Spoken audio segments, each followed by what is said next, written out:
오늘 말씀은 사울이 어떻게 해서 모든 백성으로부터 왕으로 인정을 받게 되는가 하는 것을 이제 말씀하고 있습니다. 그 일이 무엇으로부터 시작하는가 하면 암몬과의 전쟁으로부터 시작을 합니다. 11장 전체를 다 살펴볼 텐데 오늘 본문은 이제 길랏 야베스에서 이제 시작을 합니다. 그런데 이상한 점이 있습니다. 첫 번째는 분명히 사울이 10장에서 왕이 되었는데 여전히 기브아에서 농사일을 하고 있구나 하는 장면을 우리가 보게 되고, 두 번째는 길랏 야베스 사람들이 공격 때문에 아주 위험한 공포 속에 휩싸여 있는데, 그런데 왜 왕을 찾지 않을까? 왕이 가서 이 문제를 놓고 해결해 달라고 요구하는 것이 맞을 것 같는데, 그럼에도 불구하고 이 사람들은 마치 이스라엘에 왕이 없는 것처럼 그렇게 행동을 합니다. 그래서 우리가 관심을 가지고 보아야 할 것은 하나님께서 이스라엘 사람들에게 구원자를 보내셨다 하는 것을 우리가 이제 알게 되는데, 이것이 왜 중요한가 하면 우리도 마찬가지입니다. 우리도 날마다 구원자가 필요하기 때문에 그렇습니다. 11장 마지막에 가면 길갈에서 언약을 새롭게 하는 장면이 나옵니다. 사무엘이 이스라엘 백성들에게 오라, 우리가 길갈로 가서 나라를 새롭게 하자 얘기를 합니다. 15절을 한번 보시기 바랍니다. 길갈은 이스라엘 백성들에게 굉장히 중요한 의미가 있습니다. 아주 상징적으로 중요한데, 이스라엘 백성들이 처음 그 광야 생활을 끝내고 요단강을 건너서 가나안 땅에 들어간 첫 도착지가 이 길갈입니다. 기념비를 세우는데 돌 12개를 거기다가 세워둡니다. 그 의미는 어떤 것인가 하면 애굽의 수치가 굴러가게 하셨다. 더 이상 이제 노예 삶은 끝이 나고 하나님의 백성으로 가나안 땅에서 살아가게 된 겁니다. 두 번째는 그 길갈에서 여호수아를 모든 사람들의 목전에서 크게 하셨다, 이렇게 기록을 하고 있습니다. 그가 사는 날 동안 모든 백성들이 여호수아를 두려워했다, 이렇게 말씀합니다.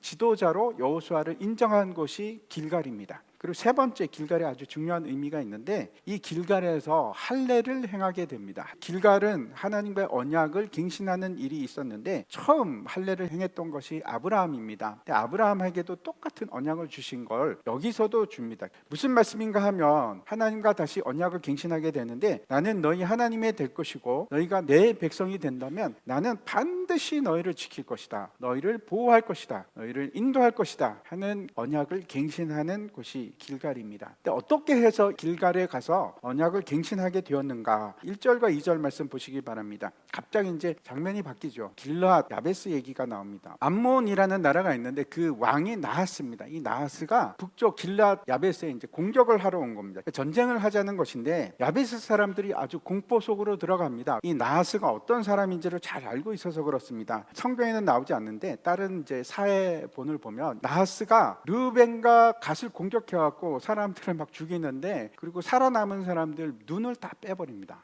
그래서 사람들이 도망을 갑니다. 몇 명이 도망이 갔는가 하면 7,000명이 갓 사람하고 르벤 사람들이 도망을 가서 어디로 갔는가 하면 길랏 야베스로 간 겁니다. 그랬더니 밑에서 나하스가 쫓아온 겁니다. 가서 이제 지금 협박을 하는 겁니다.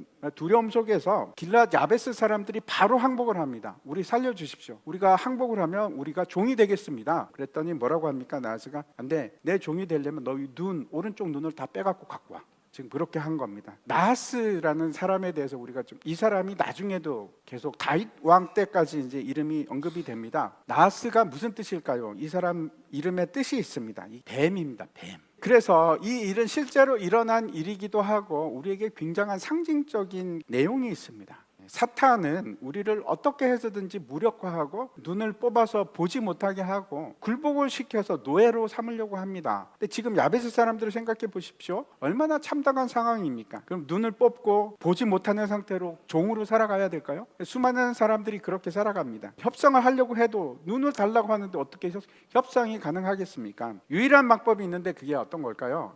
구원자를 찾는 겁니다. 우리도 마찬가지입니다. 우리 역시 구원자가 필요합니다. 세상이 우리를 대적할 때, 또 사탄이 우리를 대적할 때 우리에게 구원자가 반드시 필요합니다. 우리는 우리 스스로 구원할 수 있습니까? 그런 힘이 없습니다. 우리가 사탄과 싸워서 이길 수 있습니까? 아니요, 그렇지 못합니다. 그 영적 존재랑 싸워서 어떻게 이기겠습니까? 세상과 싸우는 것도 너무 버겁지 않습니까? 가장 현명한 것은 내 약함을 인정하는 겁니다. 그리고 구원자를 찾는 겁니다. 우리를 대적하는 것들이 참 많이 있습니다. 그런데 그 중에서 가장 핵심적이고 중요한 것이 뭔지 혹시 아십니까? 하나님께서 여러분을 대적하면, 하나님의 진노가 임하면 누가 맞설 수 있겠습니까? 우리는 맞설 수 없습니다. 진노를 피할 수 있는 사람은 이 세상에 아무도 없습니다. 그래서 우리가 구원이 필요한 겁니다. 하나님의 그 맹렬한 진노가 임할 수밖에 없는 사람들이고, 우리가 죄인이라서. 우리는 어떤 사람입니까? 하나님을 배반했고 하나님이 나하고 상관없다, 하나님을 버린 사람들이고 하나님을 멸시했던 그런 사람들입니다. 그래서 우리 모두는 누가 필요합니까? 예수 그리스도가 필요합니다. 예수님께서 그 엄청난 하나님의 진노를 그 몸으로 다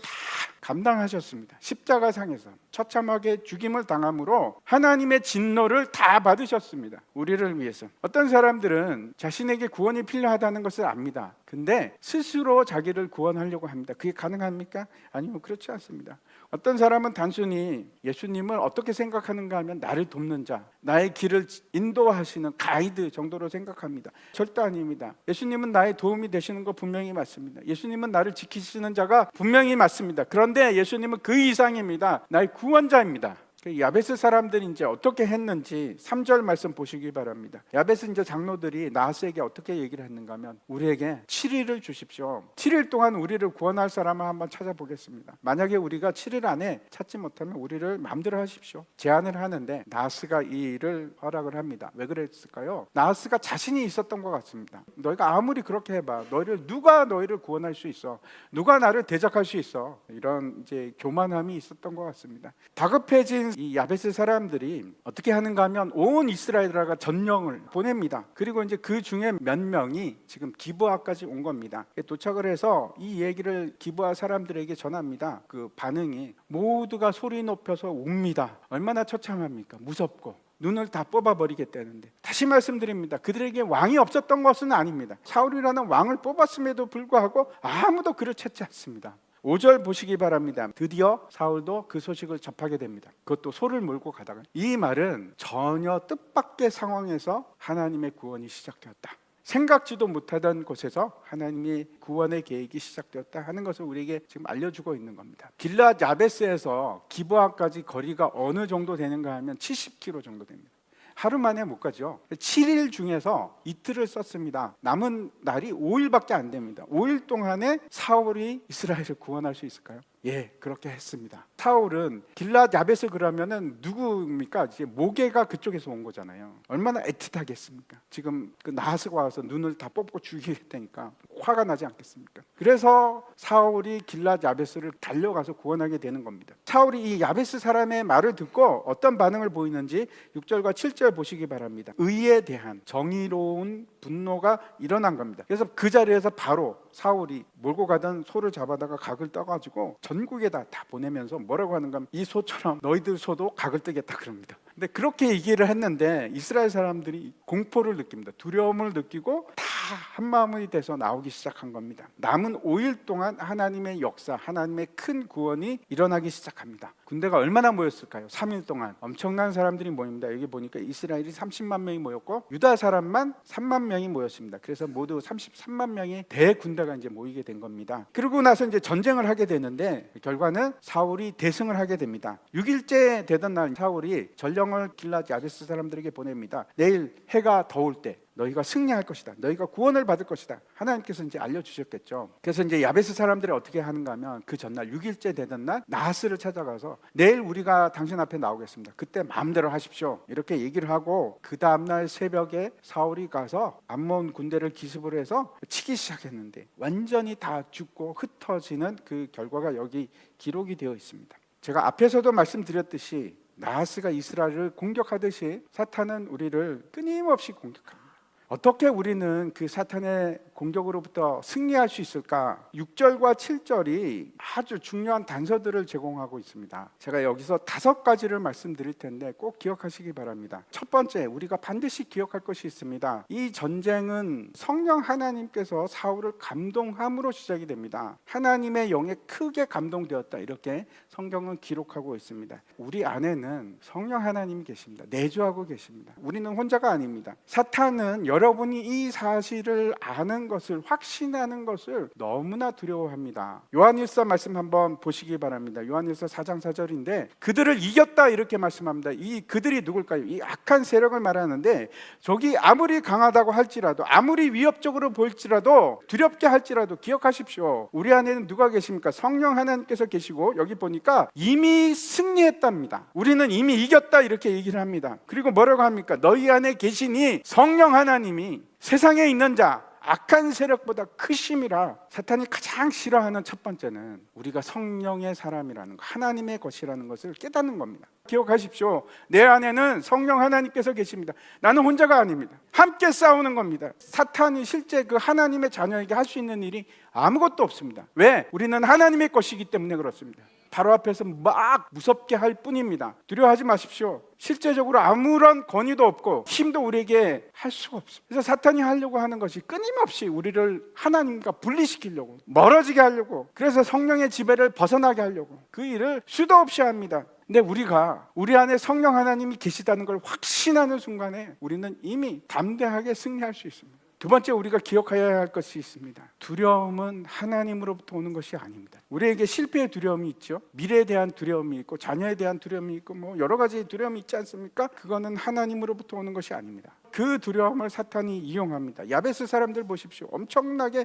효과적으로 사용합니다. 눈을 뽑아버릴 거야. 그렇게 위협합니다. 디모데후서 1장 말씀 보시기 바랍니다. 잘 보십시오. 두려워하는 마음이라고 되어 있는데 이거는 사실은 마음이 아니고 영입니다. 두려워하는 영. 두려움은 영적인 문제입니다. 하나님으로부터 온 것이 아니고 두려움을 주는 영이 있습니다. 악한 영입니다. 우리를 두렵게 하는 겁니다. 진리에서 떠나게 하기 위해서, 무력하게 만들기 위해서, 포기하게 하기 위해서 우리를 두렵게 하는 겁니다. 그 뒤에는 실체가 있는데 영입니다. 영. 그걸 따라가지 마십시오. 그 하나님으로부터 온 거 아닙니다. 하나님이 주시는 게 여기 뭐라고 합니까? 능력과 사랑과 절제하는 마음을 주신다 이렇게 말씀합니다. 하나님께서 우리에게 그의 힘을 주시고 그의 사랑을 주십니다. 그리고 우리에게 절제하는 마음을 주신다고 하는데 이거는 신중함, 하나님의 올바른 판단력을 주신답니다. 하나님께서 우리에게 권능을 주시고 하나님의 사랑을 주시고 하나님의 그 놀라운 올바른 판단력을 주시겠답니다. 여러분 기억하십시오. 하나님의 사랑은 정말 놀라운 능력입니다. 두려움을 다 물러가게 합니다.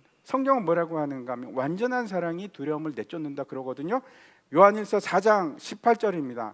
하나님이 나를 얼마나 사랑하는지 알면 두려움이 사라지기 시작합니다. 로마서 8장에 가면 그가 어떻게 얘기하는가 하면 우리가 하나님의 사랑으로 모든 것들을 넉넉하게 이긴답니다. 넉넉하게. 하나님이 나를 포기하지 않고 하나님께서 나를 사랑하신다는데 누가 감히 우리를 대적하리요? 세 번째, 사탄이 정말 싫어하는 게 있습니다. 하나님께 순종하고 복종하는 일입니다. 우리가 하나님께 복종하기 시작하면 반드시 사탄에게 승리할 수 있습니다. 야고보서 4장 7절 말씀, 하나님께 복종하는 것은 어떤 것인가 하면 우리의 결정과 우리의 모든 행동을 우리가 판단하고 우리가 선택하는 것이 아니고 누구에게 드리는 겁니까?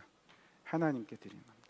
그 선택권을, 그 판단하는 모든 것을 다 하나님께 위임하는 겁니다. 우리가 사탄에게 지는 가장 큰 이유가 뭔가 하면 우리가 순종하지 않기 때문에 지는 겁니다.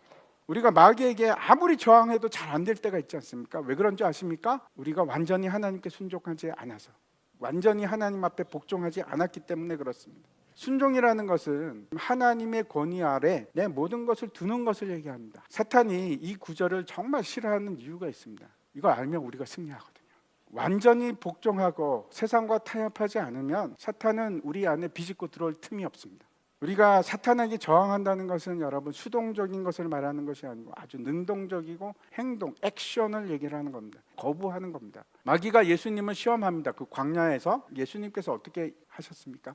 말씀으로 다 대응하십니다. 근데 그게 효과가 있는 이유가 우리가 말씀으로 하는 거는 왜 효과가 없나요? 효과가 있는데 예수님과 같은 효과가 왜 없는지 아십니까? 예수님은 온전히 하나님의 말씀에 순종하셨기 때문에 죽기까지 순종하셨습니다. 그래서 모든 걸 행할 수 있는 겁니다. 하나님의 권능. 우리가 완전하게 하나님께 순종하면 순종할수록 우리의 힘은 강해집니다. 순종하는 것은 여러분 행복을 포기하는 거 아닙니다. 오히려 하나님의 보호하심으로 들어가고 인도하심으로 들어가서 하나님의 권능을 누리는 일입니다. 그 놀라운 자리거든요. 포기하는 일이 아닙니다. 하나님의 권능 아래로 들어가십시오. 네 번째, 사탄이 싫어하는 것이 있습니다. 오늘 본문에도 이 얘기가 나옵니다. 사울이 이 얘기하자 이스라엘 사람들이 어떻게 하는가 하면 하나님을 두려워하고 하나가 되어서 나왔다 그럽니다. 사탄이 원하는 것이 있는데 하나님의 백성을 분열시키고 서로 싸우게 하고 이간질시키고 침묵시키고 미워하게 만드는 거예요. 우리가 사탄을 이길 수 있는 근거가 뭔가 하면 우리는 그의 몸된 교회라서 그렇습니다.